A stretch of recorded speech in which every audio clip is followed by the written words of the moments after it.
Welcome back, everyone. In today's video, we'll be doing a few easy modifications, ones that I've actually been holding off longer than I'd like to admit, but we're going to start with the difference between the LED replacement for the trunk light and the full housing. I've had a lot of people ask me the brightness difference, so we'll go over that. I'm not going to do the install since I already have another video, but all you got to do is pop that out, either replace the bulb with the LED or the housing.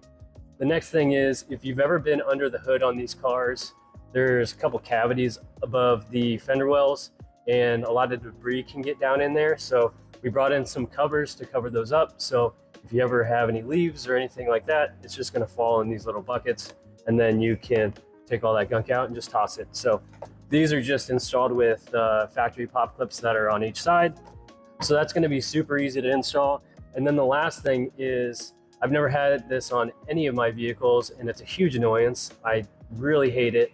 But the stop start function on this, I just despise it. My wife doesn't drive very far to work. It's about a 10-minute commute in town. So the battery never really gets a good chance to charge up. So that, along with the vehicle shutting off and then turning back on at the stoplights, it's just really not ideal. We keep getting low battery notifications from our remote start app that we have, but I've never seen anybody install one of these before. I've had quite a few people order them already, so I know people are doing it. I just haven't seen it done, so I'm not quite sure what needs to be taken out or popped out. I think it should be pretty easy. This is gonna be the hardest out of all this stuff to install, but I don't think it's gonna be that bad. I'll try to go over the install as best I can without trying to remove too much stuff. So we'll start with the trunk light and then we'll go through the rest. So I put the factory bulb back in. So you can tell it's not too bright and it gives off that orange looking hue, so it doesn't look very modern. I will put the single LED bulb in next. All right, so here's the single LED upgrade. Nice white light, and then it's definitely brighter than the factory bulb. So now we'll check out the full housing. All right, so for full transparency, I was told these would fit the Corolla Cross, and they do not. I'll spare you from the rant and the rest of that take. I have confirmed these are compatible on the Corolla Cross, but on models with LED trunk lights. I worked with one of our customers confirmed they do in fact work, but they're not compatible with models that come with halogen bulbs in the trunk like on our Corolla Cross. So these are compatible with the Corolla Cross and the RAV4 with a square style connector. Now onto the engine bay covers, since I won't be installing the full housing replacement on our Corolla Cross.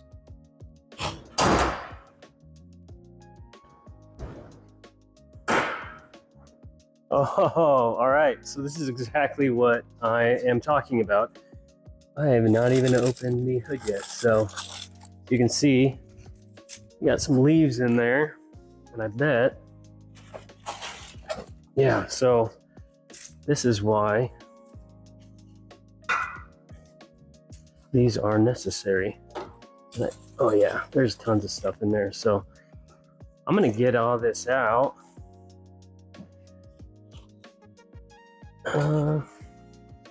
Yeah, so I'm gonna actually work on getting all that out before I put this on, and then we'll throw it on quick. All right, so I got everything out of there. Installation is gonna be as easy as popping this up and off, sliding this in.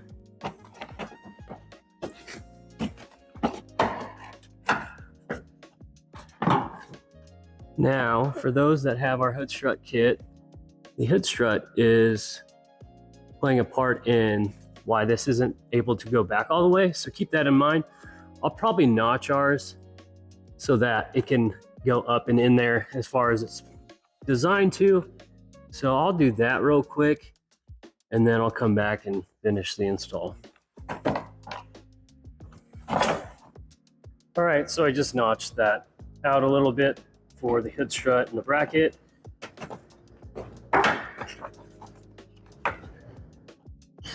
So now we'll just put the pop clip back in.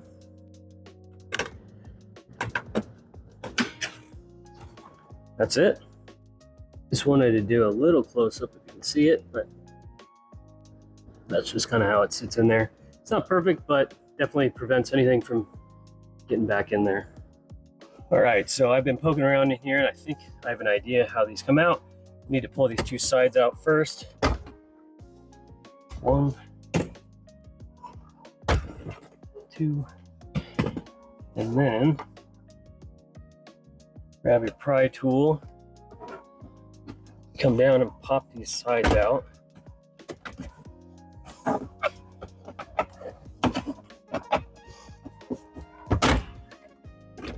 And then this one has the charging platform, so we need to unplug that.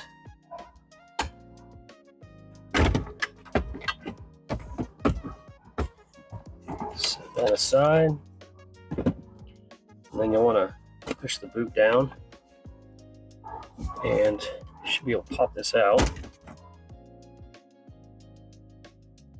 The connector we want is going to be underneath here. There's only one, and it's in the center. Disconnect it.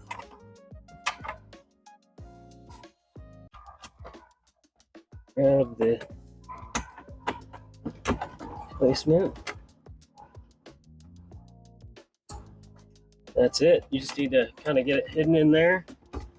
Pop everything back in.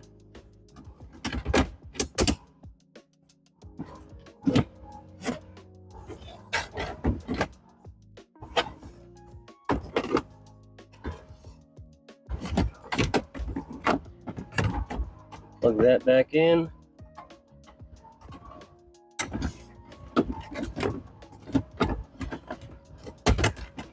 Oops.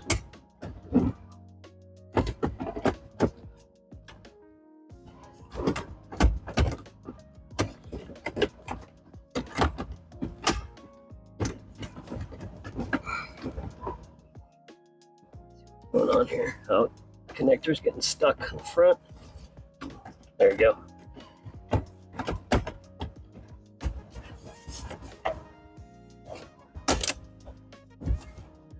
All right. Make sure you got the right side there.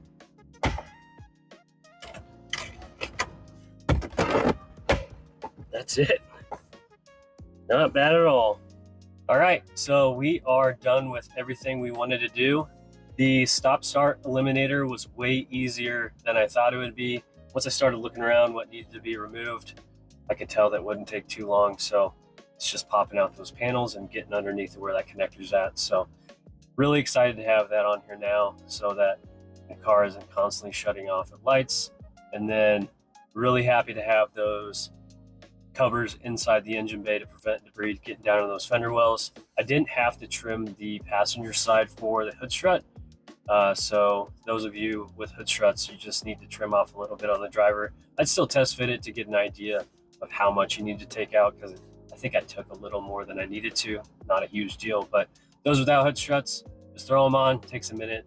Really nice peace of mind to prevent stuff from getting down in there. But last thing, the trunk light, definitely a huge bummer. I'm just going to go ahead and cut out some more of me ranting about the trunk light not working on our Corolla Cross to remind you all that we offer some nice rain guards and all-weather mats for this time of year. Pick some up if you haven't already.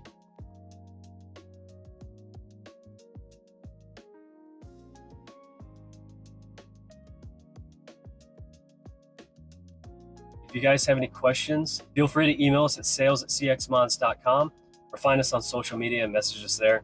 Thanks for watching.